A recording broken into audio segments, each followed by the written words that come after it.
안녕하세요. 저는 저번 주에 잠시 얼굴을 뵀었던 김현쪽이즘 연구실의 김민자고요. 교수님께서 오늘 저희가 저번 이틀 동안 열심히 했던 집단지성 강의 노트 관련해서 코멘트를 제가 간단하게 하고, 그 다음에 저희가 학생분들 중에 지금 아침에 시험을 치고 오시는 분들이 있어가지고, 그래서 지금 바로 당장 시험을 치면은 그 친구들은 참여를 못해서 제가 먼저 코멘트를 하고 교수님 오시면은 교수님께서 진행을 시험부터 진행을 해 주시기로 하셨습니다. 그래서 무슨 말이냐면 이해가 안 되죠? 지금 제가 간단히 코멘트를 하고요. 약 45분에서 그때부터 교수님 나오실 거예요. 그러면 교수님께서 시험을 먼저 치실지 아니면은 본인이 토론을 먼저 하실지는 저 잘은 모르겠어요. 그렇지만은 교수님께서 시험부터 토론, 그 다음에 그 후에 거를 진행하시겠다라는 게 제가 말씀드리고자 하는 바고요. 먼저 제가 이렇게 렉처 노트 여러분들 작성하신 걸 보면서 시험 기간임에도 불구하고 다들 열심히 해줘서 너무 고맙다는 마음이 들었고요. 그리고 간단하게 통계는 아니지만은 저희가 조를 나눴었을 때 이런 식으로 분포가 되어 있었어요. B조를 보시면 공대 100%고, 일단 공대가 많아요, 전반적으로. 근데 이제 C조 같은 경우에도 공대가 많고, 정통대까지 포함하면 여기도 거의 이공대 캠퍼스에서 다들 오신 분들 같고, 그나마 A조가 생과대가 많고, 좀 분포가 골고루 되어 있어서 이거에 대한 차이가 있을까라고 생각했었는데, 그렇게 큰 차이는 없었는데, 다만 제가 봤을 때는 A조가 그나마 좀 레이아웃에 신경을 많이 쓰더라라는 그런 걸 발견했고요. 그 다음에 이거는 제가 어제 밤에 오후 8시 15분에 정리를 한 건데, 오늘 아침에 확인하고 나서 되게 또 깜짝 놀랐었는데, 일단 어제 저녁 8시 15분까지는 A조는 수정 28회, B조는 44회, C조는 55회가 일어났고, 그 다음에 참여한 수는 지금 이게 37명 중에 14명 참여했고요. 그 다음에 38명 중에 18명, 38명 중에 18명, 그래서 총 37%, 47% 정도가 참여를 했었어요. 근데 오늘 아침에 제가 이거를 다 정리를 못하고 왔는데, 그 이유는 일단 A조만 잠시 봤었는데 수정이 일어나는 수가 약 220회 정도로 어제 8시 15분 이후로 오늘 아침까지 정말 너무나 열심히 해주셨던 것 같고요. 그래서 이 통계가, 이건 어제 저녁까지 통계고, 오늘 아침에 나온 걸로 한 번 더 보면은 좀 더 여러분들 얼마나 열심히 해주셨는지 알 수 있었을 것 같고요.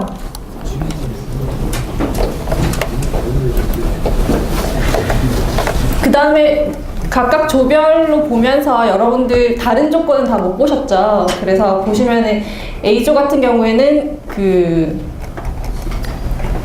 다들 열심히 해주셨는데, 제가 봤었을 때는 그나마 다른 조에 비해서 깔끔한 레이아웃과 잘 보기 쉽게, 그렇게 이거 지금 B조거든요? 정리를 해주셨다라는 그런 느낌이 있었고, 그 다음에 또 전체적으로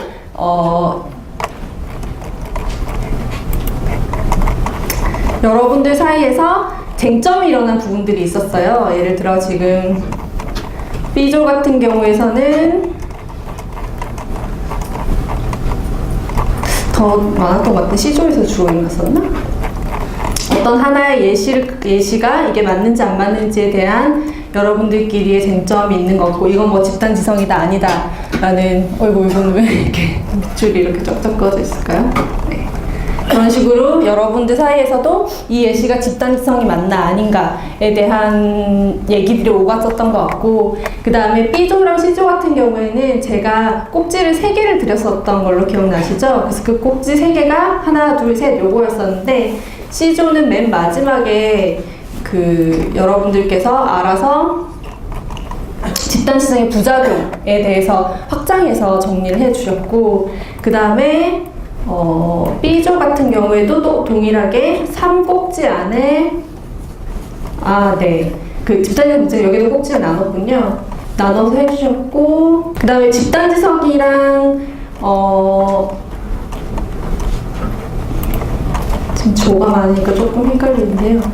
C조였었나? 네, 집단지성과 그 다음에 유사한 개념들이 많았어요. 여러분들도 아마 인터넷 찾으시면서 조금 헷갈렸었던 게 있었을 텐데, 이런 것들에 대해서 C조는 확장해서 더 정리를 하는 그런 특성들을 보였다 라는 게 제가 드리는 평이고요. 그 다음에 여러분들이 제시하신 예들 중에서 집단지성인지 아닌지 헷갈리는 부분들이 되게 많았었을 것 같아요. 그래서 그런 것들은 이제 교수님 오시면은 교수님이랑 같이 한번 얘기를 해보면은 재미있는 토론 시간이 될 것 같고, 여러분들이 공부하시면서 궁금하셨던 점들 여쭤보시면 될 것 같습니다.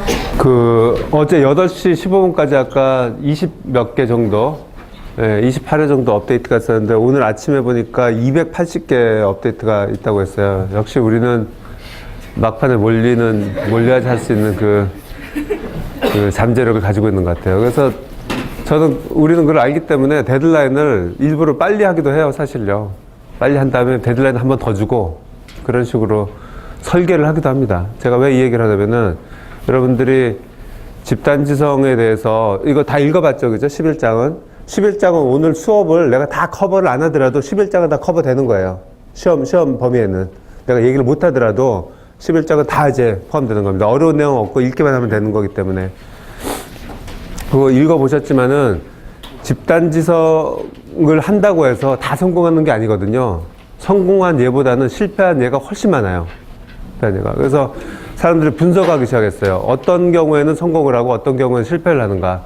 어떻게 설계를 해야지 사람들이 모으게 할 수가 있는가. 그런 여러 가지 이제 이슈들이 많이 있었어요. 그래서 여러분들이 이걸 보면서 여러분들이 생각했었던 이슈에 대해서 한번 제가 얘기를 듣고 그걸 종합해서 한번 얘기를 하고 이런 식으로 한번 얘기를 해봅시다. 뭐가 여러분들 이슈가 있었어요? 어떤 질문 같은 것 좀 해보세요. 이게 아까 얘기하기로 이게 집단지성인지 아닌지는 난 잘 모르겠다라는 거가 있을 수가 있을 테고, 집단지성이라고 한다고 해서 그런 경우에는 이게 집단지성이 제대로 일어날까라는 의문점도 있었을 테고, 거기서 또 발생할 수 있는 여러 가지 문제점들이 있잖아요. 그런 것들이 있을 거예요. 어떤 질문들 좀 해보세요. 여러분들이 숙제하면서, 참여하면서 궁금했었던 것들이 있으면은. 네. 저희 조에서 트위터. 몇 조예요? C조. C조, 예. 트위터의 리트윗이나 페이스북의 좋아요가 집단지성으로 활용될 수 있는지 없는지에 대해서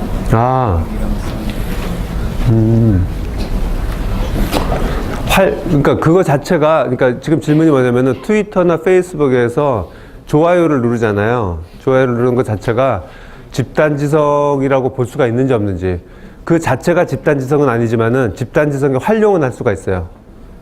그러니까 그 포스트가 포스트에 가치를 매겨야 되는데, 옛날에는 그 가치를 어떤 전문가가 매겼거든요. 교수라든가 이런 전문가가. 이거는 좋은 거야, 나쁜 거야, 이렇게 했는데, 지금 자체 이런 그 틀에서는 그 자체의 가치를 매기는 거가 보통 사람들이 매긴다라는 거거든요. 보통 사람들이. 그렇게 하는 의미에서는 어떤 집단이 이 포스트의 가치를 매긴다라는 면에서는 집단지성이라고 생각을 할 수가 있지만, 그거를 어떻게 활용하는 건 아니잖아요. 그죠? 같이 포스트를 같이 고친다던가 어떤 프로덕트를 내는 건 아니니까 또 정확한 집단지성이라고는 얘기할 수는 없고, 그걸 활용은 할 수가 있겠죠. 여러분들이 지금 좋은 질문했는데, 이것을 SNS라는 얘기를 많이 하잖아요, 우리가. SNS에서 잠깐 얘기를 해드릴게요. 여러분들이 그러니까 소셜 네트워크가 뭔지, 소셜 미디어가 뭔지, 이런 거에 대해서 헷갈리는 분들, 그리고 왜 소셜이 갑자기 여기서 이제 등장을 하는지, 이런 것들에 대해서 이제 여러분들이 헷갈리는 사람들이 많이 있었어요. 그래서 제가 얘기를 해드릴게요. 거기에 대해서 먼저. 잘 보세요. 소셜 미디어라고 얘기하면 미디어잖아요. 미디어가 뭐예요? 미디어란 거는 어떤 정보를 어떤 매체를 통해서 제공해 주는 거를 미디어라고 보통을 얘기를 해요.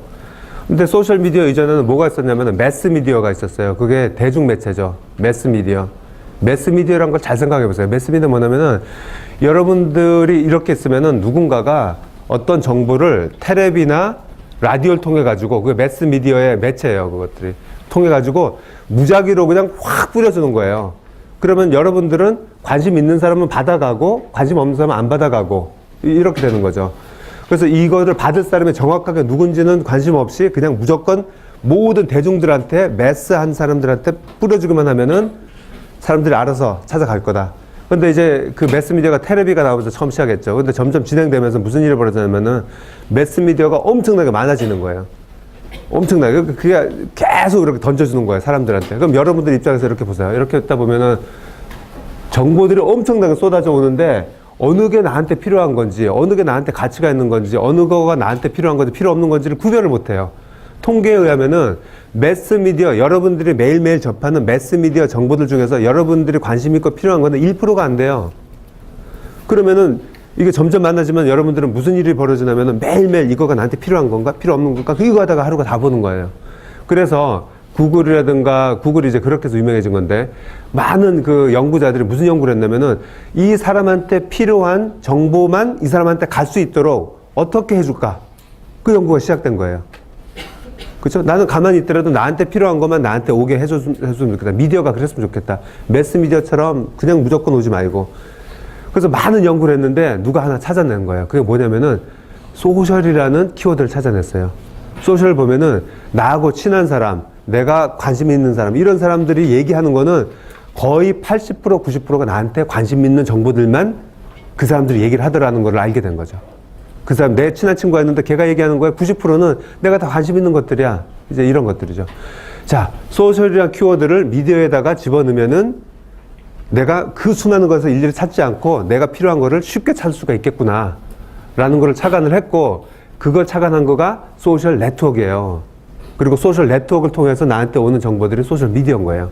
소셜 네트워크는 어떻게 만들었냐면은, 예를 들어서 내 친구, 우리 교수님, 그 다음 내가 존경하는 어느 작가, 이런 사람을 걸어 놓으면은 그 사람이 그냥 그날 뭐 얘기를 할 거 아니에요. 얘기를 하거나 그 사람이 읽어봤던 책들, 그 사람이 방문했었던 웹사이트들, 이런 것들이 나한테도 오게 하는 거예요. 그러면은 내가 좋아하는 작가가 있었는데 그분이 오늘 본 페이지들, 그분이 읽었었던 잡지 아티클들 보니까 나도 관심 있는 것들이거든요. 거의 90%는 관심 있는 것들이에요. 그게 소셜 네트워크예요.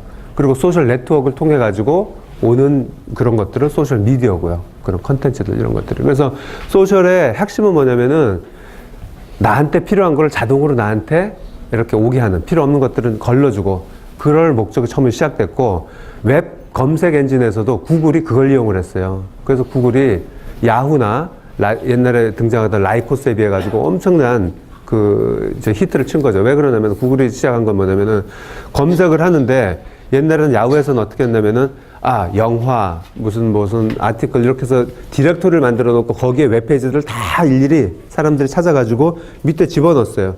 그래서 내가 만약에 최신 영화 이렇게 하면 영화 쪽으로 찾아가서 영화에서 오늘 날짜 찾아가지고 이걸 나한테 보여주는 이런 식이었거든요.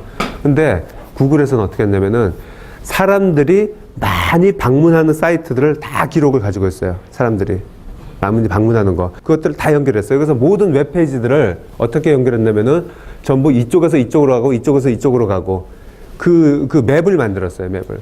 그래서 어느 웹페이지가 다른 웹페이지에서 링크가 많이 걸려 있더라, 그러면 이거는 진짜 사람들이 관심 많을 거다라는 것을 그 점수에다가 집어넣어 가지고 반영을 한 거예요. 대성공이죠. 대성공이었어요. 그게 소셜을 이용한 거예요. 사람들이 관심 있는 것들을. 그러다 보니까 아까 얘기한 것처럼 트위터라든가 아니면 페이스북에서도 좋아요라는 거가 사람들이 얼마나 이 포스트에 대해서, 이 글에 대해서 관심 있는가를 이밸류에이트 하기 위해서, 평가하기 위해서 사용한 방법이거든요.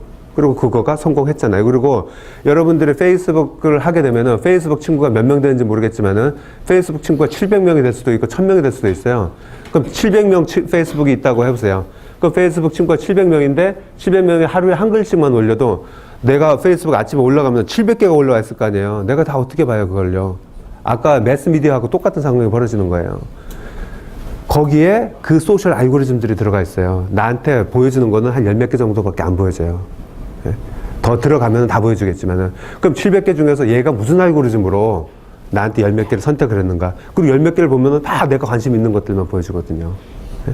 그게 소셜과 좋아요와 업데이트와 이런 것들을 만든 거예요. 내가 일주일 전에 읽었었던 글이라도 그게 갑자기 어느 순간에 좋아요가 뭐 엄청나게 올라갔다 그러면 나한테 다시 올라와요. 오늘 아침에 내가 올라갔을 때는요. 그런 것들이죠. 그래서 그걸 뭐 집단지성의 관점에서 이제 사람들 생각을 모으는 거니까, 모아서 이게 좋다 나쁘다 이밸류에이트 하는 관점에서는 집단지성이고, 활용하는 면에서는 조금 뭐 집단지성하고 얘기할 수 있나 없나 뭐 고민이 될 수도 있겠죠. 또 다른 질문. 집단지성에서 가장 이슈가 되는 거가 뭐냐면은 예를 들어서 이런 일이 있었어요. 이것도 집단지성으로 할 수 있을지 모르겠어요. 몇 년 전에 수능을 봤잖아요. 수능이 끝났는데 그 해에 수학이 좀 어려웠었어요. 수학이. 근데 애들이 궁금한 거예요. 수능 보고 집에 왔는데 와 이거 내가 1등급이 될까 2등급이 될까 궁금하잖아요. 어느 학원에서 운영하는 사이트가 있었어요. 학원에서 운영하는 사이트가. 거기에 들어가서 내 수학 점수를 올려놓는 거예요. 3일 후에 그 학원에서 전국 뭐 50만 명이면 50만 명의 학생의 수학 점수의 분포표가 나왔어요. 어떻게 나왔겠어요? 채점도 아직 시작 안 했는데. 그때 내 기억으로 50만 명의 시험이면은 만 몇천 명의 수험생이 일일이 그 사이트에 들어가가지고 내 점수를 알려줬다는 거예요. 내 점수를. 네? 근데 점수를 알려주니까 만 몇천 명만 샘플을 모아도 이 학원에서는 40만 명에 대한 수학의 분포를 알 수가 있었고, 이런 말을 할 수가 있는 거예요. 작년보다 수학 점수의 평균이 3점이 내려갈 거다. 근데 한 달 후에 진짜 수학 점수가 나온 거 보니까 3점이 내려가 있는 거예요. 내려가 있는 거예요. 어떤 전문가가 아니고 여러분들의 모든 한 명 한 명 거를 모아보니까 이제 전체를 알 수가 있게 되는 거죠. 그러면은 여러분들이 왜 거기에 가가지고 내 점수를 알려줬겠어요? 무슨 이익이 있으니까 알려줬겠죠. 그죠? 그럼 주는 사람한테만 알려준 거예요. 분포가 어떻게 되는지, 너가 몇 등 정도 1등급이 될지 2등급이 될지요. 그걸 안 알려주면 내가 알려줄 필요가 없겠죠. 위키피디아가 굉장히 성공적인 거라고 얘기를 하는데, 위키피디아에 글을 왜 올려요? 무슨 이익을 나한테 줘요? 위키피디아 성공 후에 위키북스, 위키뉴스 이런 위키 그런 것들이 많이 생겼거든요. 다 망했어요. 다 망했어요. 제가 집단지성 이거를 우리 연구실에서 한 지가 한 5, 6년 되거든요. 제일 처음 만들었었던 거 뭐냐면은 여러분들의 그 언어 그 군을 만들려고 했어요. 이 언어하고 비슷한지에 대한 군을 자동으로 만들어가지고 활용을 하기 위해서 게임을 만들었어요. 무슨 게임이냐면은 퍼즐 게임을 만들었거든요. 퍼즐 게임. 그럼 여러분들이 들어와가지고 퍼즐 게임을 누가 하면은 어느 한 명이 올려놓으면은 다른 사람은 그걸 맞추고 뭐 이런 식으로 이제 하는 게임을 만들었어요. 10명도 안 들어왔어요. 10명도. 들어올 이유가 없는 거죠. 그 다음에 무슨 게임을 만들었냐면은 단어와 색깔과의 연관성을 찾는 어떤 패턴을 찾기 위해서 데이터가 있어야 되거든요. 데이터를 못 만드니까 게임을 만들었어요. 프로세싱 우리 참 안 했죠. 게임을 만들었는데 색깔, 컬러, 버블들이 막 올라가요. 색깔들이, 다른 색깔들이. 그러면 여러분들 단어가 뜬 보여져요. 무슨 뭐 겨울 이렇게. 그럼 겨울이라는 단어를 봤을 때 보자마자 그 색깔들의 버블을 터뜨려요. 팍팍팍팍팍 하고. 그렇게 해서 뭘 찾으려고 했냐면 색깔과 단어와의 연관성을 어떻게 수집해가지고 찾으려고 그랬었거든요. 한 30명 들어왔나? 그죠? 몇 년 동안? 안 들어와요. 왜 들어오겠어요? 내가 굉장히 중요한 얘기를 하고 있는 건데, 집단지성이라고 시스템만 만들고 설계만 한다고 해서 다 성공하는 건 아니다. 어떤 요소가 성공하게 만드는가. 어떤 요소가. 그게 이제 핵심인 거죠. 네.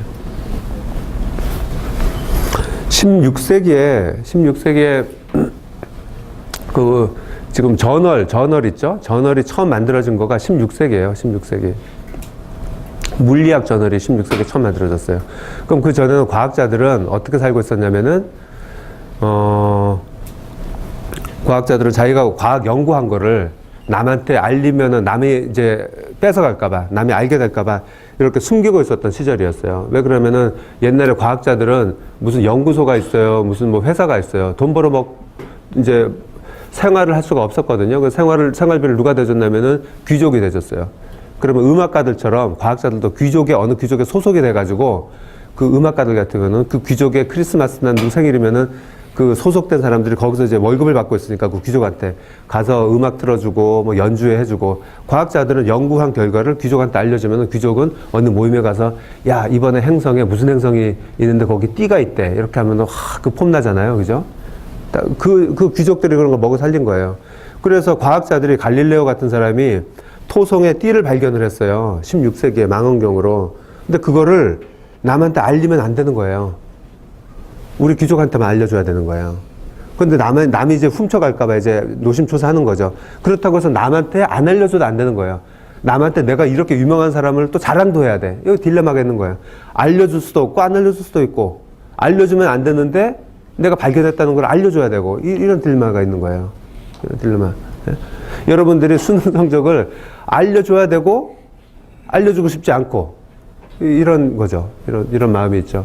그래서 이 문제를 어떻게 해결했냐면은, 그래서 그 당시에는 갈릴레오는 그 모든 과학자들이 했는데, 자기가 토성의 띠를 발견했으면 그 내용들을 전부 적어가지고 그거를 에너그램을 만들어요. 우리 그 수업 시간에 얘기했어요. 그죠? 에너그램을 만들어가지고 뒤 섞어버리는 거예요.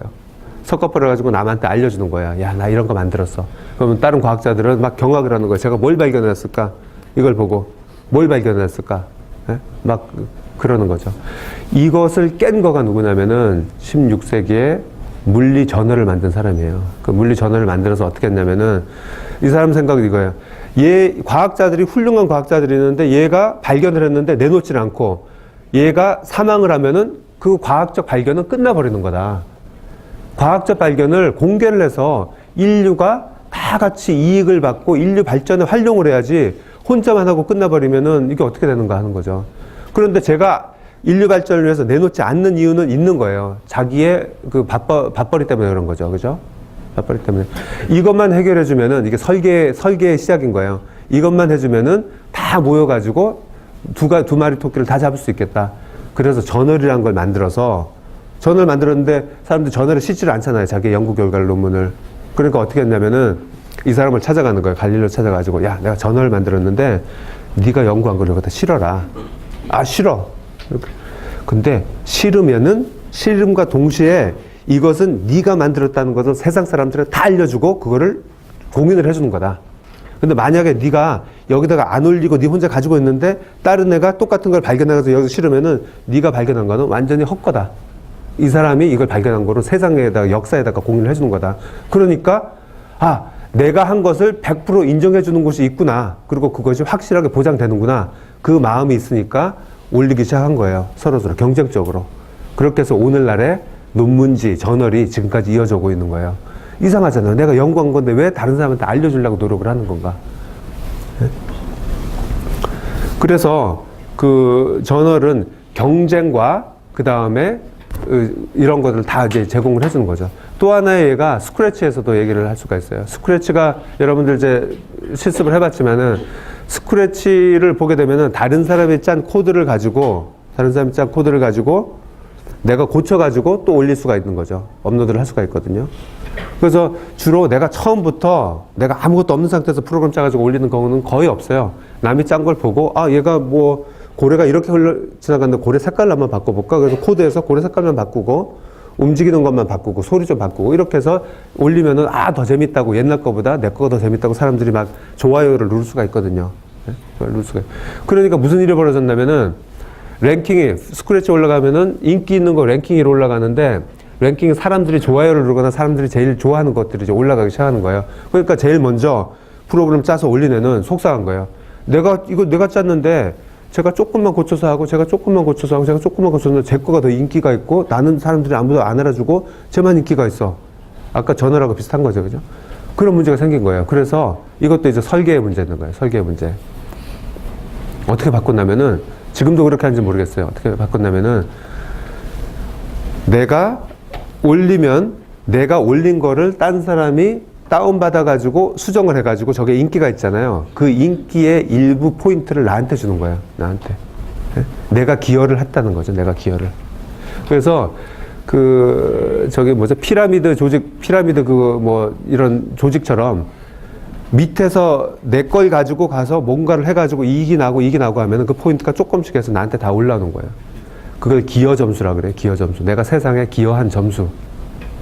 네? 내가 세상에 기여한 점수. 그거가 확실하게 보장이 되니까 사람들은 내가 만들어서 숨기려고 하는 것보다도, 야, 내 거 갖다 써라. 이거 좋거든. 이거 갖다 써. 이거 수정해서 써. 이렇게 되는 거죠. 이거 수정해서 쓰라고. 그렇게 해서 사람들이 그걸 수정해서 쓰면은 나한테 이익이 되는 거고 내가 더 유명해지는 거고. 이게 새로 지금 시작되는 네트워크 사회에서의 가장 키포인트 중에 하나예요. 옛날 산업시대는 경쟁시대였거든요. 경쟁하고 안 보여주고 네가 안 보여야지 내가 돈을 벌고 이런 구조였는데, 지금의 구조는 어떻게 바뀌어나가고 있냐면은, 숨기고 가리는 게 아니고 내 거 써라. 이거 내가 한 거다. 공유하고 나눈 거에 대한 포인트만 정확하게 보장을 해주면은 정말 좋은 세상이 되는 거예요. 좋은 세상이 되는 거예요. 여러분들 그 실습에서 이걸 했지만 만약에 이거 자체는요, 여러분들이 어느 누가 몇 분 몇 초에 어느 부분을 고쳤다라는 것을 우리가 다 볼 수가 있어요.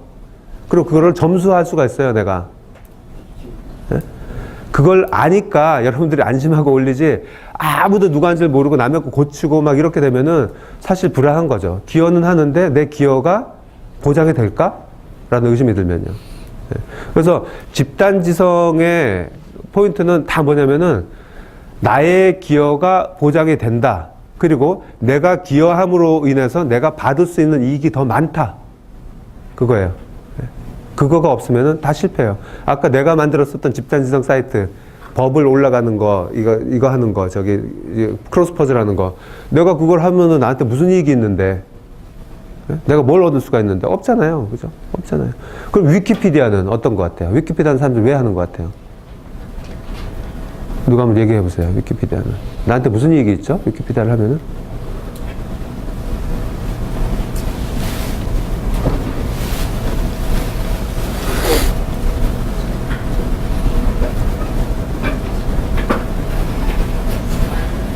뒤에 이제 그 얘기가 나오지만은 위키피디아 본사를 제가 간 적이 있어요.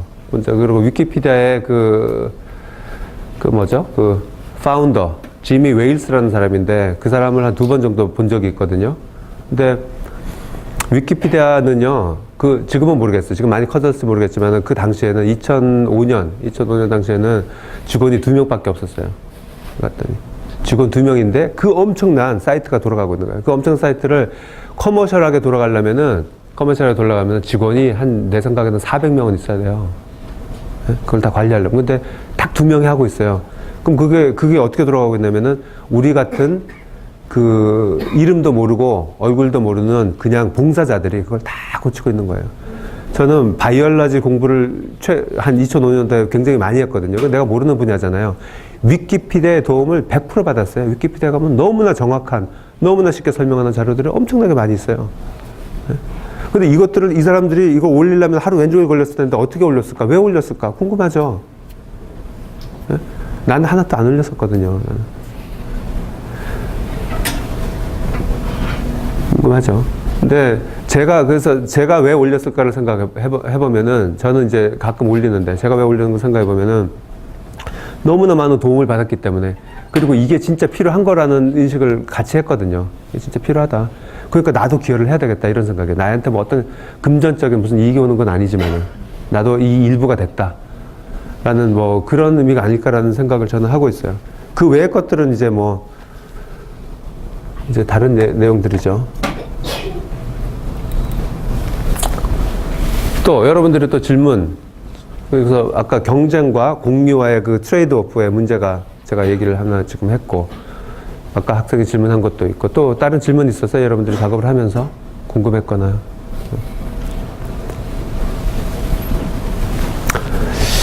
내용을 보면서 이따가 또 궁금한 게 있으면 질문을 하시기 바랍니다. 그 11장 내용을 한번 볼게요. 우리가 집단지성적 문제 해결의 사례들에 대해서 위키피디아 얘기를 처음에 나옵니다. 위키피디아에서는 여러분들 읽어봐서 다 알 거라고 생각하고,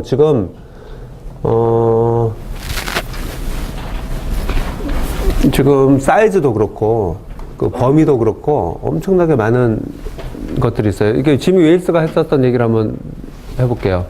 지구상의 모든 사람 하나하나가 자유롭게 무료로 인류의 모든 축적된 지식을 보고 사용할 수 있는 그런 세상이 되기를 원한다. 그러니까 지금 뒤에도 얘기가 나오지만은 산업화 시대가 되고 정보화 시대가 되면서 사람들의 지식 자체에다가 저작권을 물리고 돈을 물려가지고 그걸 가지고 돈을 벌려고 하는 이 시스템이 만들어지기 시작하면서 지구는 멸망한다, 망한다라는 얘기를 하고 있어요. 그 사람이 이 얘기를 하는 거예요. 그래서 지식 같은 경우는 공기와 같아야 된다. 공기를 돈을 주고 팔지만은 돈 없는 사람은 죽어버리잖아요. 그죠? 지식은 공기와 같은 거여야 된다. 모든 사람이 공평하게 가질 수 있어야 되고, 그걸 활용할 수 있어야 되고, 그래야지 지식 자체가 어느 한 사람이 독점을 하고 딴 사람한테 안 보여주고, 이렇게 되면은 인류는 멸망할 수밖에 없다. 발전을 할 수가 없다. 이런 생각을 가지고, 그런데 세상의 인더스트리들, 산업들은 그렇게 그렇게 되어 있으니까 우리 자체가 발룬티어들이 나서서 우리가 한번 그런 세상을 만들어보자. 우리의 지식들 다 모아가지고, 우리 생각을 모아가지고 다 만들어서 우리의 후손들한테 물려주자. 우리 후손들한테. 좋은 세상이 될 수 있도록. 그 후손들이 그걸 또 사용하고, 여기에 대해서는 어떠한 저작권의 것도 물리지 않고, 그런 세상을 만들어보자. 그렇게 해서 시작을 했고, 거기에 사람들이 동참을 해서 하고 있는 거예요. 그리고 이거의 하나의 특징은, 여러분들이 이제 경험을 해봤지만은, 하나의 문서를 만드는 거예요. 사람들이 물어요. 그러면은, 불리틴 보드, 게시판하고 무슨 차이가 있나요? 게시판은 여러분들의 글들이 따로 이렇게 나열되어 있는 거고, 위키피디아는 하나의 문서에 사람들이 들어와 있는 거예요. 그래서 그 문서 자체는 만약에 200명이 문서 하나를 만들었다 그러면 200명의 생각이 다 섞여가지고 하나로 합의된 문서가 돼버리는 거예요. 그 문서는. 놀라운 거죠? 놀라운 거예요. 그래서 그 사례가 그 다음에 나와 있는데, 예를 들어서 2004년에 인도양에 쓰나미가 왔잖아요. 그 쓰나미에 나온 건데, 이걸 보세요. 17만 5천 명이 사망을 했어요, 공식적으로. 근데 쓰나미 발생 후 9시간 만에 76단으로 만들어진 아티클이 위키에 처음으로 인도양 쓰나미라고 올라왔어요. 24시간 후에 400번의 수정을 거쳐서 3,000단어의 문서가 됐고, 차트도 들어가고, 사진과 사망자 명단까지 들어갔고, 그래픽도 들어갔어요. 이거 누가 다 만들었어요? 네? 뉴스에서 만들었어요? 아무도 안 만들었어요. 이때 저도 기억을 하는데, 이 당시에 이런 것들을 MBC, KBS 뭐 이런 뉴스에서 오히려 이걸 보고 뉴스 기사를 만들어서 내보냈어요. 뉴스보다도 훨씬 빠르고 정확한 정보들이 일반 사람들에 의해 가지고 만들어지고 있는 거예요. 어떤 전문가들. 돈도 하나도 월급 안 받고 있는 사람들에 의해서. 48시간 후에는 1200번 수정하고 편집되면서 6000단어. 이렇게 해가지고 6개월 후에는 지구가 또 완성된 이런 게 만들어졌어요. 그래서 위키 문서는 익명의 많은 사람들이 함께 집필하고 수정하고 편집하기 때문에 그 사람들의 지식, 생각, 정보가 합쳐진 모양으로 진화하고 발전합니다. 발전해요. 그래서 집단지성을 얘기할 때는 이 얘기를 이제 예를 많이 듭니다. 이 예를. 그 다음에 제가 읽어본 Reinventing Discovery라는 책을 작년에 읽었던 적인데, 거기에 사례들이 여러 개 나와요. 그 사례는 사이언스, 이제 물화생지죠. 그런 자연과학을 옛날에는 연구자들이, 똑똑한 연구자들이 월급 받고 이렇게 일을 했잖아요. 그렇게 하지 않고 집단지성으로 연구를 하는 그런 사례들을 여기서 이제 보여주고 있는데, 여러분들 읽어봤을 거라고 생각합니다. 그 중에 다는 얘기 안 하고, 사례 2를 한번 얘기해 볼게요. 사례 2. 갤럭시, 은하계를 이제 찾는 연구를 천문학자들이 많이 하잖아요. 천문학자들이. 옛날에는 천문대에 가서 몇몇 그 천문학자들이 계속 하늘을 보면서 찾고 해서 몇 년에 하나 찾아지고, 10년에 하나 찾아지고 이랬었거든요. 지금 어떻게 하는지 아세요? 지금 그 예를 보여주고 있는데, 나사에서요, 자동 카메라, 자동 그 천문 카메라를 설치를 해가지고, 이 카메라는 계속 착 하면서 24시간 계속 사진을 찍고 있어요. 옛날처럼 누가 이렇게 보고 있는 게 아니고, 찍어서 나사의 데이터베이스에 자동으로 계속 들어가요. 그러면 몇백만, 몇천만 개 계속 들어가겠죠. 그죠? 이걸 어떻게 활용할 거예요? 빅데이터가 되는 거죠. 그걸 가지고 어떻게 갤럭시를 찾겠어요? 그래서 이 사람들이 뭘 만들었냐면은 게임을 만들었어요. 그래서 내가 여러분들 이 사이트에 들어가면은 여러분들한테 갤럭시에 그 나사에서 찍었었던 그 사진 있잖아요. 자동으로 찍은 사진들이 올라와요. 그럼 여러분들은 게임을 하는 거예요. 뭐냐면은 세 개의 질문에 대답해요. 이것이 이 갤럭시가 타원형이게요? 나선형이게요? 이거 보면 알잖아요. 타원형. 딱 찍으면은 왼쪽으로 타원형인가요? 오른쪽으로 타원형인가요? 아니요. 왼쪽으로 나선이 도나요? 오른쪽으로 나선이 도나요? 그걸 찍어요. 끝이에요. 그거를 누가 하겠어요? 그거는 컴퓨터가 하기를 못해요. 이미지이기 때문에. 사람들이 하는 거예요. 모든 사람들이 그거를 들어와가지고 보고, 그럼 쌓여가지고 거기서 갤럭시인지 아닌지를 찾아내는 프로그램이 있는 거예요. 실제로 이 과정을 통해가지고 20개의 갤럭시가 찾아졌어요. 그리고 가장 최근에 찾은 갤럭시 중에 하나가 그린피 갤럭시라고 있는데, 여기 나와 있죠. 그린피 갤럭시. 그린피 갤럭시는 일반인이 찾았어요. 일반인이. 어느 50대 여자 초등학교 교사, 초등학교 선생님이 찾았어요. 아들한테 과학을 가르치면서 아이들도 참여해가지고 우리 한번 찾아보자. 이렇게 하는 과정에서 찾은 거예요. 놀라운 일이죠. 놀라운 일이에요. 그래서 과학이 일반인들도 할 수 있게 됐다. 이런 얘기를 여기서 하고 이것을 뭐라고 얘기를 하냐면은 시민과학이라고 얘기합니다. Citizen Science라는 얘기하고 이거는 과학과 사회에 엄청난 큰 변화를 가져올 수가 있습니다. 그리고 세 번째 사례, 이것도 이제 얘기를 했는데 체스 경기 우리가 얘기를 많이 했죠. 체스. 지난 시간에 얘기한 것처럼 그 메카니컬 턱이라는 옛날에 이제 가짜로 만든 그 체스 기계가 있었잖아요. 그게 1855년에 만들었어요. 그 다음에 1914년에 정말 진짜 체스 경기가 만들어져야 되는데 체스 돌 3개만 가지고 하는 아주 간단한 형태였어요. 그러다가 1990년대 IBM에서 지난번에 얘기한 것처럼 체스만 뜨는 슈퍼컴퓨터 딥블루라는 슈퍼컴퓨터를 만들어가지고 세계 제1의 챔피언 카스파로프하고 경기를 하죠. 경기했는데 2차례 재경기를 거쳐가지고 카스파로프가 져요. 카스파로프 얘기했어요, 그죠? 카스파로프가 돌을 던지고 분노에 차가지고 튀어나가죠. 그게 ESPN으로 다 중계가 됐고, 네? 드디어 딥블루가 이제 등극을 하는 거예요. 그런데 딥블루의 계산 방식은 뭐였었냐면은 그거 이제 하나하나 모든 수들을 200만 개 수를 1초 동안에 계산하는 그런 계산 방식이었잖아요. 그죠? 계산 방식이었고. 그 다음에 무슨 일이 벌어졌냐면은 여기에는 빠졌는데 1995년인가? 요때 프리스타일 체스 경기가 열려요. 카스파로프가 이제 그거를 관장을 해요. 프리스타일은 뭐냐면은 컴퓨터 소프트웨어, 이제 체스 소프트웨어가 많이 나왔잖아요. 우리 주변에도 체스 소프트웨어가 많이 나왔잖아요. 그런 체스 소프트웨어하고 사람하고 몇 명이 한 팀이 되든지 간에 팀을 만들어가지고 참여를 해라. 그리고 그 팀들이 경기를 벌이는 거예요. 많은 팀들이 어떻게 하냐면은 체스의 그랜드 마스터들, 체스의 대가들이 5명, 6명이 우리끼리 한 팀 만들어가지고 참가를 했어요. 참가했는데 결국 우승을 누가 했는지 아세요? 이 우승을? 영국의 아마추어 체스 플레이어 2명이 뭘 가지고 왔냐면은 델하고 휴렛 패커드 자기 PC를 들고, PC를 6대를 들고 왔어요. 6대를 들고 그 안에 뭐가 있었냐면은 60불짜리, 그러니까 동네에서 산 거예요. 동네에서 산 체스 프로그램 6개 다른 거, 그걸 설치해가지고 등장을 했는데 걔네가 우승을 했어요. 놀라운 일이 벌어진 거예요. 놀라운 일. 아마추어 2명이. 그래서 얘네가 한 거를 이렇게 책에서 설명한 거 보면은 굉장히 빠른 속도로 상대방이 뜨면은 굉장히 빠른 속도로 둘이 대화를 하면서 6개를 돌려가지고 그 결과를 분석해가지고 판단해서 이제 놓는 식으로 진행을 한 거예요.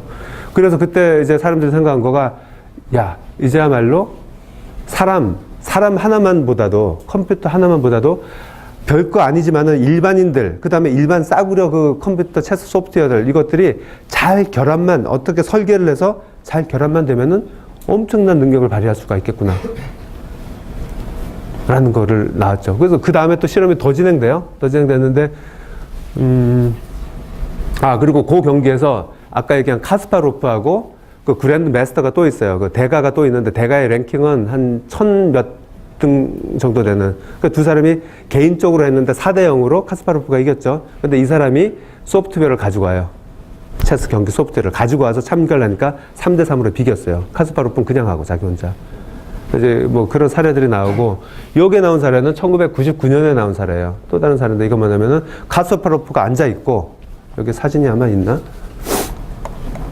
없구나. 앞에 있구나. 카스파로프가 앉아있고, 앞에는 보통 일반 사람들이 있는 거예요. 그래서 2개의 다른 경기를 했는데 카스파로프가 놓으면은 이쪽에는 시스템을 만들어가지고 그 수만 명의 사람들이 나는 여기에 놓을 거야 라고 투표를 해요. 그럼 그 투표 집계를 결과를 모아가지고 저쪽에서 여기다 놓는 거예요. 여기다가. 그럼 카스파로프 그걸 보고 여기다 놓으면은 또 난리가 나는 거죠. 여기서 어디에 놓을까? 각자 투표를 하면은 그거를 놓는 거예요.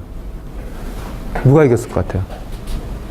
카스파로프가 아주 쉽게 이겼어요. 그럼 또 생각이 바뀌잖아요. 모든 사람들의 생각을 합쳤는데 왜 그렇게 됐지? 설계의 문제인 거예요. 설계.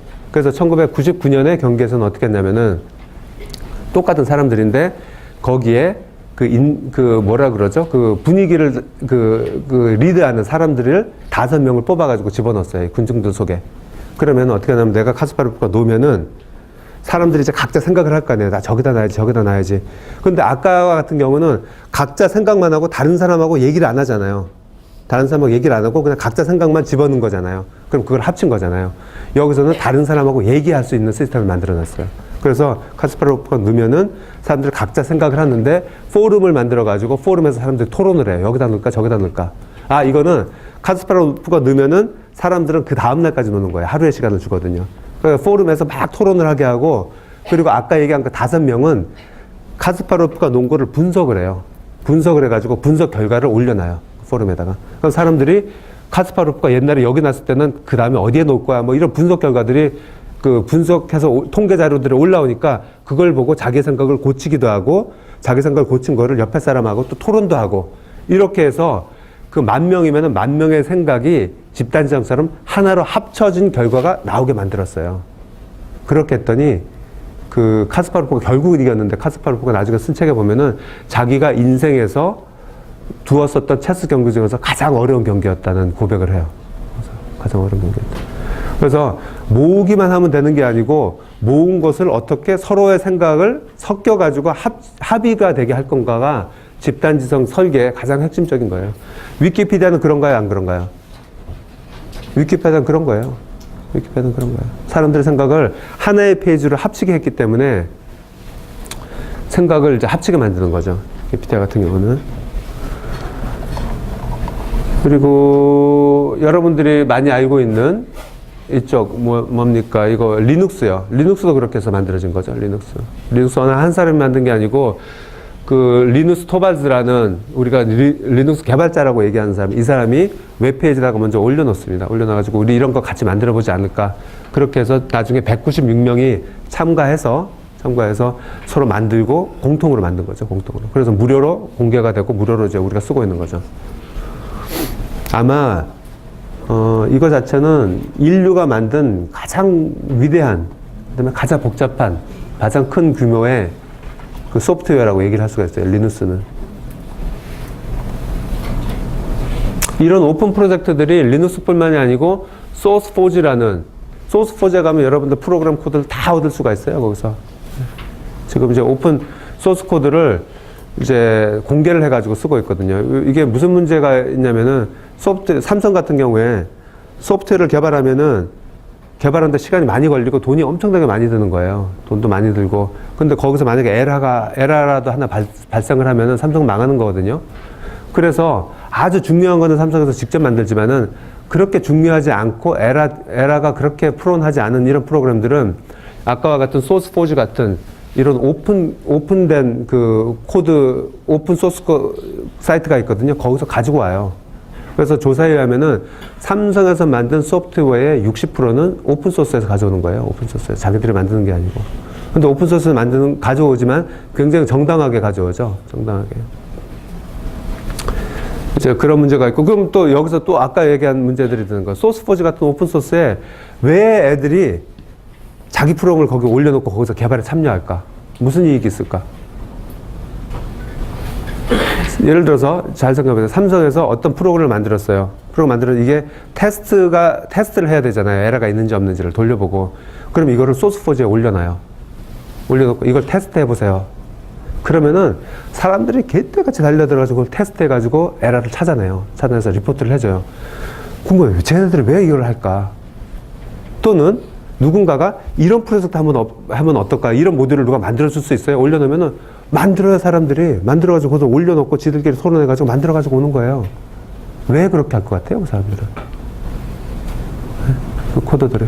그리고 그 프로그램을 짜고 있는 그 오픈소스에 들어오는 코더들은 인도, 그 다음에 동유럽, 중국 이런 데서 많이 들어와요. 우리나라 사람 별로 없어요. 우리나라 사람은. 왜 들어올까요?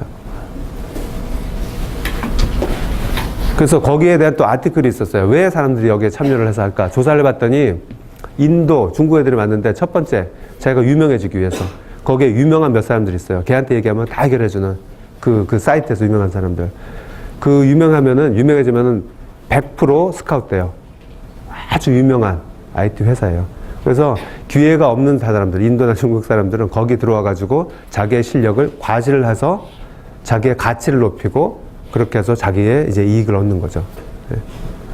그런 사람들이 이제 많습니다. 그쪽에도.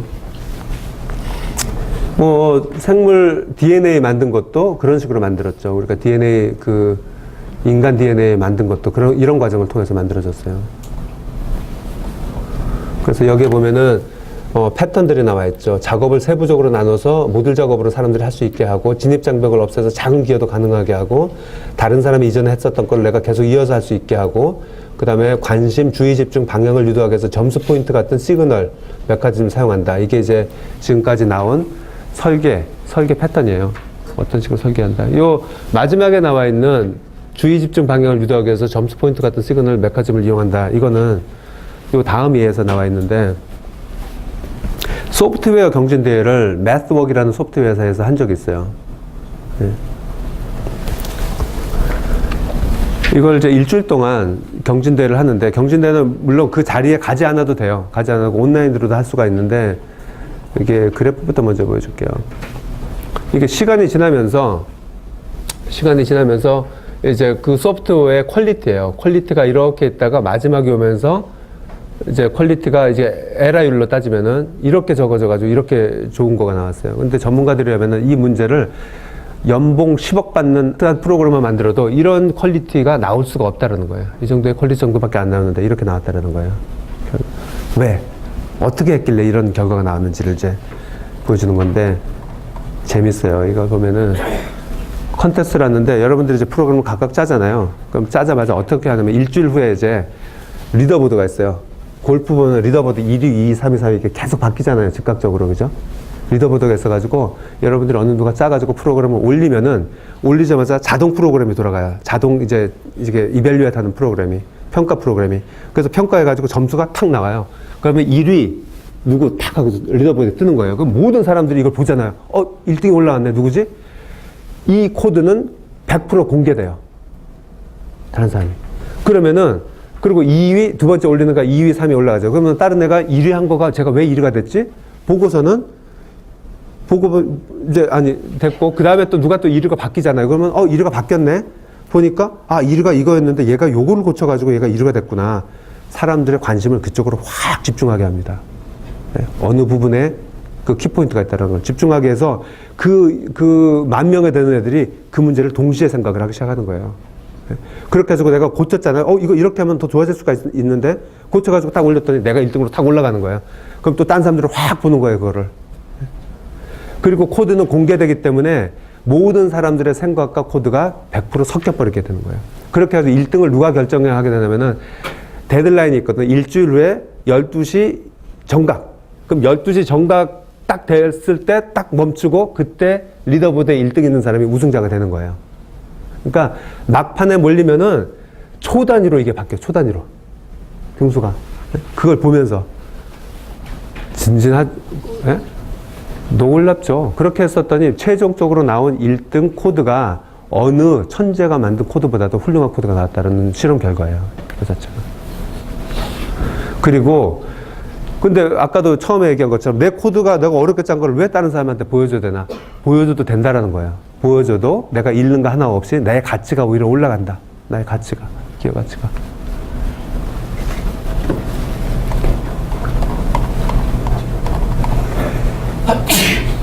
그리고 집단 지성할 때 마지막 이제 예를 들면은 이거를 얘기를 많이 하죠. 리캡차라고 아시죠? 리캡차.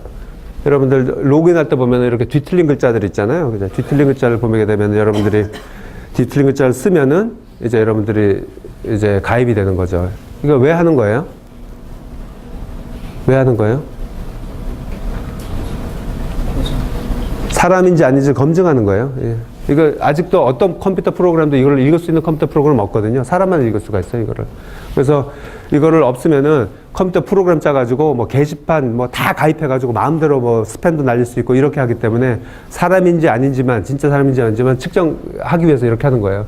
근데 이걸 가지고 카네기 멜론대 가서, 우리나라에도 그 사람이 방문을 했었는데, 강연도 하고 했는데, 카네기 멜론에서 뭘 만들었냐면은 구글하고 이제 협약을 해서, 구글에서 뭘 하고 있었냐면은 과거에 그 문서들이죠. 16세기, 17세기, 18세기에 만들었었던 그 고문서들을 디지털화해서 웹에 올려놔서 일반인들이 무료로 그걸 볼 수 있게 하는 프로젝트를 진행하고 있어요. 지금도 진행하고 있어요. 지금도. 근데 15세기, 16세기의 그 문서들을 보면은 금속 인쇄이긴 하지만 글자가 이렇게 깨끗하지 않잖아요. 그래서 일반 전문가들이 그걸 보고 일일이 디지털화 작업을 해요. 일일이 디지털 작업하는 게 먼저 스캔을 해서 기계로 자동 스캔을 하고 스캔한 걸 OCR로 바꾸죠. 그 OCR로 바꾸면은 자동으로 이제 디지털 변환이 되는데 상태가 안 좋아서 한 70% 정도만 정확하게 변환이 되고 나머지는 이제 에러가 있는 거예요. 그러면은 일반 사람들이, 우리 같은 사람들이 직접 보고 그걸 확인을 하는 거예요. 확인을 해서 시간이 많이 걸리겠죠. 그죠? 스캔하고 뭐 하고 하니까. 그래서 카네기 멜론에서 아이디어를 줬어요. 구글에다가. 무슨 아이디어를 줬냐면은 이걸 만든 거예요.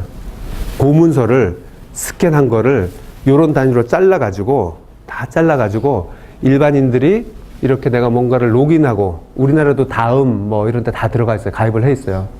여기서 여러분들이 치잖아요. 이거를 보고 치면은 친 거가 그대로 카네기 멜론 대학에 그쪽으로 가는 거예요. 가가지고 문서가 자동으로 디지털화되고 있는 거예요. 놀라운 일이죠. 놀라운 일이에요. 나눠가지고 전 세계 사람들. 그래서 이거를 보면은 지금도 전 세계에 몇 명이 하고 있냐면은,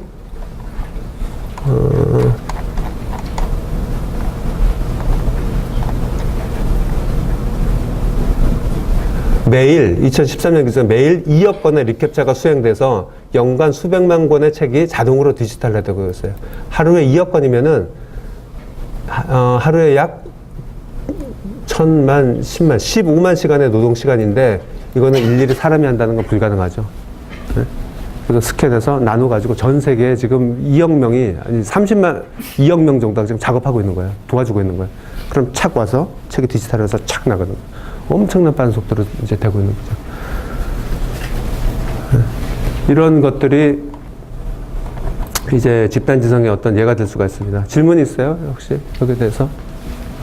여러분들이 이제 생각했었던 사례들도 많이 봤을 테고, 하지만 지금 시간이 한 15분 정도 남았는데 마지막 5분은 여러분들이 퀴즈를 봐야 되기 때문에 한 10분 정도만 제가 더 얘기를 하고 이제 끝날 거예요. 질문 있어요? 이 위키 같은 데서 어떤 항목을 보면 이 항목은 뭐 자주 편집이 일어나는 항목입니다. 뭐 논쟁이 되는 항목입니다. 아, 그런 게 있어요. 예. 지금 이 친구가 얘기한 거가 위키피디아 보면 어떤 항목은 자주 논쟁이 되는 항목이다. 뭐 이런 거가 있다고 그랬잖아요. 자, 누구든지 와서 고칠 수가 있기 때문에 무슨 현상이 벌어지냐면은 선거 때마다 벌어져요. 이명박 선거 때, 박근혜 선거 때도 그런 일이 벌어졌거든요. 누가 하나가 올리면은, 아, 그거 틀렸어 하고 확 바꿔버리는 거예요. 그러면 또 그 다음에 와서 또 바꿔버리는 거예요. 그거는 그런 것들 블락을 시켜버려요. 기간 동안에. 그래서 그 수정에 못 일어나게. 그런 것들은 이제 아까 얘기한 것처럼 논쟁이 너무나 작고 이슈가 될 수 있는 것들은 이제 블락을 시켜놓고 오랜 시간이 지나면은 정리가 되겠죠. 그런 것들은요. 예. 그런 단점들은 있어요. 예. 회원가입할 때요, 코드를 치잖아요. 어떤 거? 이거 네. 캡처요? 네. 예, 예, 예. 근데 그때 쳤을 때 뭐 틀릴 때도 있어요. 아, 그거 있죠. 예. 그 좋은 질문이에요. 그 질문은 뭐냐면은 지금 여러분들이 가입, 이제 할 때 나오는 것들 중에서 2개가 나오면은 그거는 리캡처예요. 하나가 나오는 거는 리캡처가 아니고. 그 2개가 나오는 건 어떻게 2개 주냐면 이 사람이 맞나 안 맞나를 보기 위해서 이런 식으로 하는 거예요. 의도적으로 정확하게 정답을 알고 있는 거, 얘네들이 정답을 알고 있는 걸 하나 만들어서 하나 주고, 그 다음에 그 고문서에서 구글에서 온 걸 하나 주고 2개를 줘요. 그래서 요것도 맞고 요것도 맞으면은, 요거 맞으면 요것도 맞을 확률이 높다고 보는 거예요. 예. 그거 하나만 주면은 얘가 맞았는지 틀렸는지를 알 수가 없잖아요. 그죠? 그렇게 하고, 그러면 얘 한 명한테만 그걸 받느냐? 아니에요. 똑같은 거를 몇 명인지 모르지만 10명, 100명한테 똑같이 이제 줘가지고 10명, 100명이 똑같은 대답을 하면은 그건 맞는 거잖아요. 그죠? 그렇게 해서 확인을 하고 있어요. 구글에서 이미지 검색도 그렇게 하고 있어요. 여러분들 이미지를 뭐 하늘이다 치면은 하늘 사진들이 쫙 나오잖아요. 그러면 하늘이라는 사진에다가 태그를 누가가 해놓은 거거든요. 하늘이라고. 누가 해놨겠어요. 그죠? 그것도 자동으로 하고 있어요. 자동으로. 그래서 그 게임 사이트가 있는 그 게임 사이트에 가면은 한번 얘기했었던 것 같아요. 여러분들한테. 그죠? 내가 게임 시작하면 사진이 탁 올라오면은 내가 막 글을 쓰거든요. 이 사진에 대해서 이미지를. 그러면 동시에 나하고 경쟁하는 헝가리에 있는, 내가 했을 때 헝가리에 있는 애였어요. 걔하고 동시에 얼굴도 모르지만은 걔하고 동시에 걔도 여기에 나와요. 걔가 쓰고 타입하고 있는 거가 동시에 내 화면에. 둘이 쫙 나오다가 2개 단어가 딱 일치하면은 그 단어가 태그가 돼버려요. 거기다가. 그런 식으로 이제 들어가는. 아주 그 놀라운 작업들이 많아요. 자, 그리고 그 다음은 이제 뭐에 대한 거냐면 지혜로운 세상. 지혜는 여러분 다 읽어보시기 바랍니다. 여기서 이제 제가 마지막으로 하고 싶은 얘기는 아까 처음에 얘기하다가 말했는데 정보가 우리가 이제 한 학기 동안 정보에 대해서 배웠잖아요. 정보가 공공재인가 사유재인가? 공공재라 그러면은 공기가 공공재예요. 누가 공기를 소유해가지고 돈을 받나요, 우리한테? 그러면 안 되는 거거든요. 그죠? 그 공기. 그 다음에 돈은 받지만 그래도 공공재라고 얘기하는 것들이 전기, 수도 이런 것들이에요. 전기, 수도 공공재이기 때문에 우리가 세금 내가지고 세금 가지고 국가에서 관리하니까 우리가 편하게 쓰는 거지. 어느 회사에서 돈을 벌기 위해서 수도나 전기를 소유를 하고 그거를 판다. 그러면은 돈이 없거나 거기에 맞지 않는 사람은 전기나 수도를 못 써가지고 죽게 되는 경우가 생기는 거예요. 그렇잖아요. 그래서 공공재라는 거는 그런 의미를 가지고 있는 거예요. 공공재라는 것은. 근데 얘기하는 거예요. 지식이, 정보가 공공재여야 되는 거 아닌가라는 거죠. 네? 공공재인가 아닌가. 아주 중요한 문제. 그래서 위키피디아를 만든 지미 웨일스가 이 얘기를 시작했어요. 제가 만났을 때 한번 무슨 얘기를 했냐면 우리가 얘기를 하면서 이런 얘기 했어요.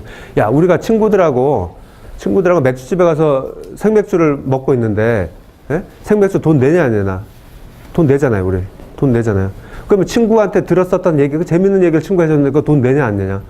돈 안 내죠. 친구한테 들은 얘기를 누가 돈을 내요, 그죠? 안 내죠. 정보는 원래 공짜여야 된다는 거예요. 무료여야 된다. 누가 세상에 돈을 내고 살아본 적이 있었냐, 인류 역사상. 근데 어느 날 갑자기 어떤 나쁜 놈들이 나타나가지고 여기에다가 돈을 물리고 그걸 가지고 돈을 내게 하려고 하는 거죠. 그럼 돈이 없는 사람들은 그거를 지식을 습득을 못하고 그럼 가난하게 살아야 되고 죽어야 되는 거예요. 그죠? 뭐 그런 문제가 생기는 거예요. 그런 문제가. 위키피디아는 그렇게 시작됐고. 근데 또 돈을 벌고 있는 사람들도 있잖아요. 그죠? 그래서 이 사람 무슨 얘기를 하냐면은, 공기라고 하더라도 제주도 공기 돈 받고 파는 거 본 적 있죠. 그죠? 깡통에 있는 제주도 공기 팔거든요. 스프레이처럼. 그러면은 제주도 공기라고 해서 이걸 싹 하면은 제주도 공기가 나와요. 예. 그거를 3,000원인가? 캔 하나가? 그렇게 하자는 거죠. 그거는 괜찮다는 거죠. 똑같은 지식이라도 어느 누군가가 그거를 잘 포장하고 잘 관리해가지고 그렇게 아주 돈을 받는 거는 그건 괜찮다. 근데 로우 데이터는 누구한테나 공개돼 있어야 되고 로우 데이터는 누구든지 공짜로 볼 수 있게 해야 된다. 저는 100% 공감해요, 거기에. 뭐 어떤 좀 합의를 한 거죠. 뭔가.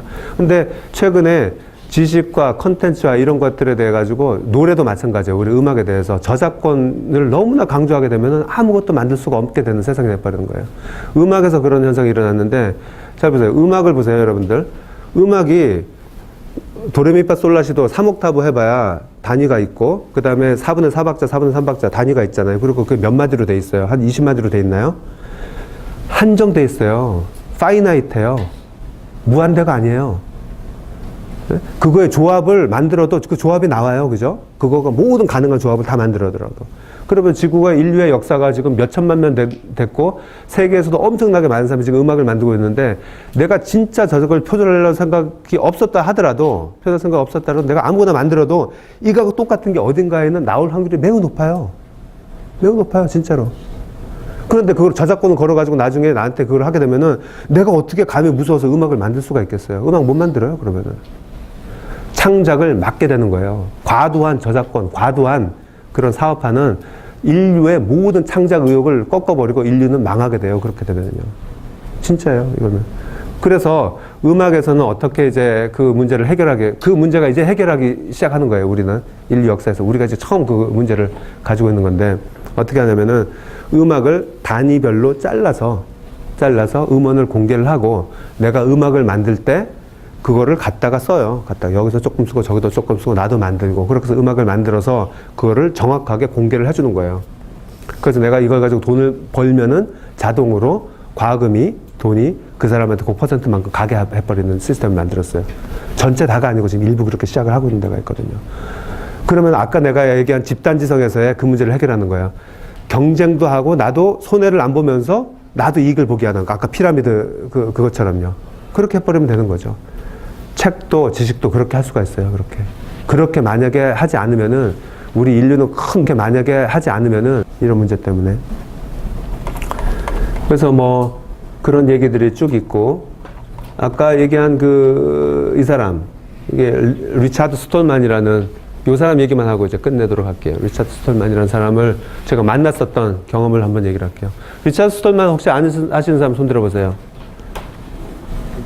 리눅스를 만든 데가, 리눅스 운영체를 만든 데가 GNU 재단이거든요. GNU. 그 GNU 재단을 처음으로 만든 사람이에요. 이 사람이. 리차드 스톨만이. 그래서 GNU에서 나온 공개용 소프트웨어들이 많았죠. 1990년대 초반이에요.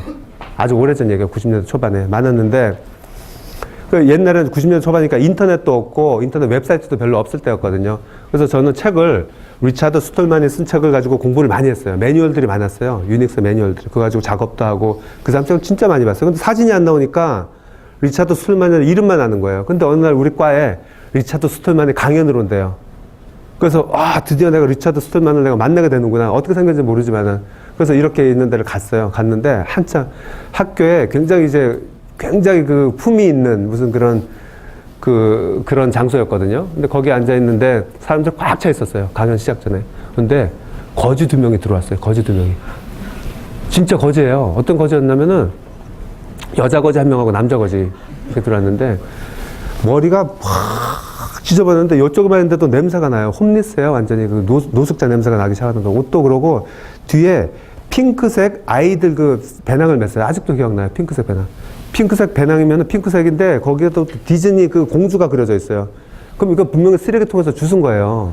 누가 그 어른이 그걸 샀겠어요. 그죠? 그 조그만 거를, 애들 거를 사고 양쪽에는 까만 비닐봉투 있잖아요.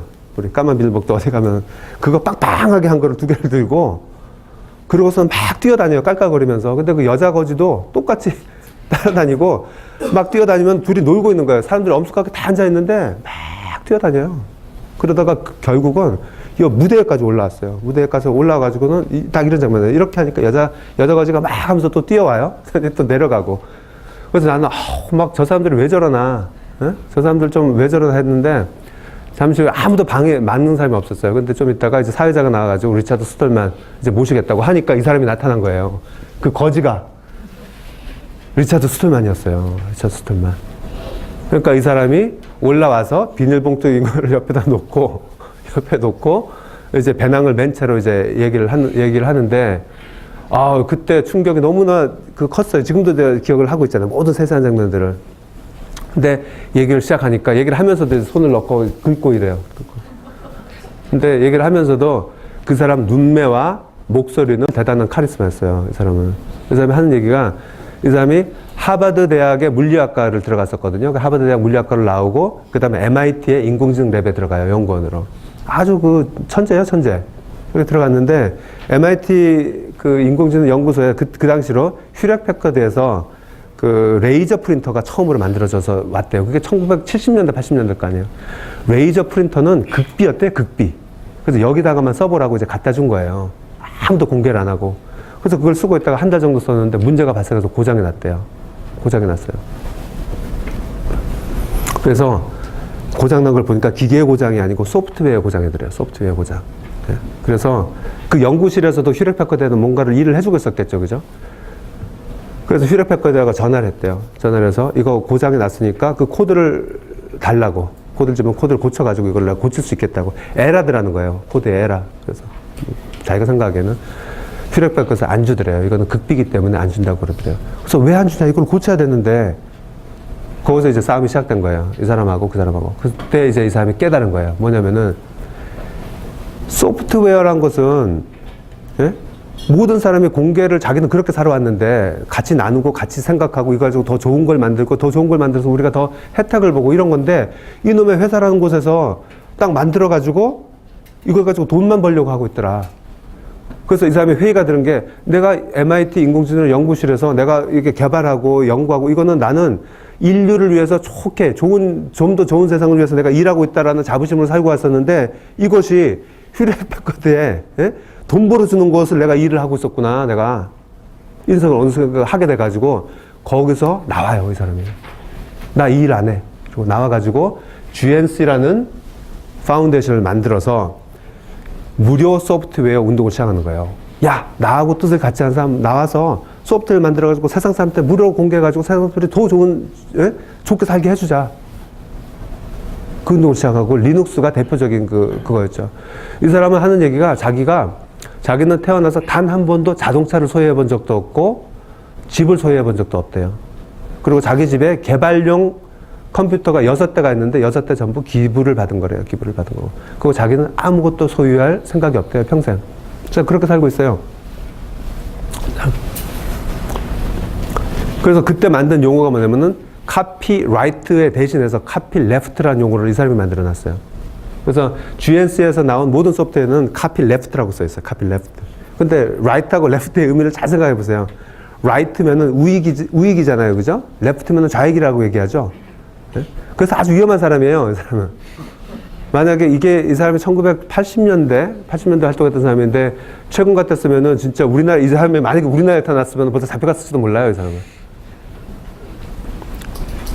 근데 왜 이게 더 활발하게 진행이 안 됐냐? 90년대까지는 확 활발하다가 그 다음에 이제 기업들이 이제 들어오고 더 이상 이제 발룬티어들을 찾기가 힘들었어요.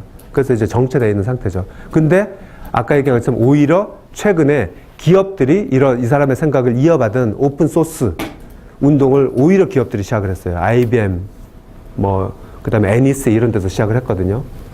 근데 기업은 기업 나름대로의 목적 때문에 이제 이 사람하고는 이제 다른 생각이긴 하지만 어쨌든 소프트웨어도 그렇고 DNA도 그렇고 아까 백과사전도 그렇고 지금 이 시대의 세상은 과학도 그렇죠. 갤럭시도 그렇고 모든 것들을 어느 한 사람이 독점하고 내가 만드는 이런 세상이 아니고 펼쳐놓고 오픈하고 모든 사람들이 참여해가지고 다 같이 만들어서 모든 사람들한테 공공의 이익을 주는 방식으로 가고 있다는 거예요.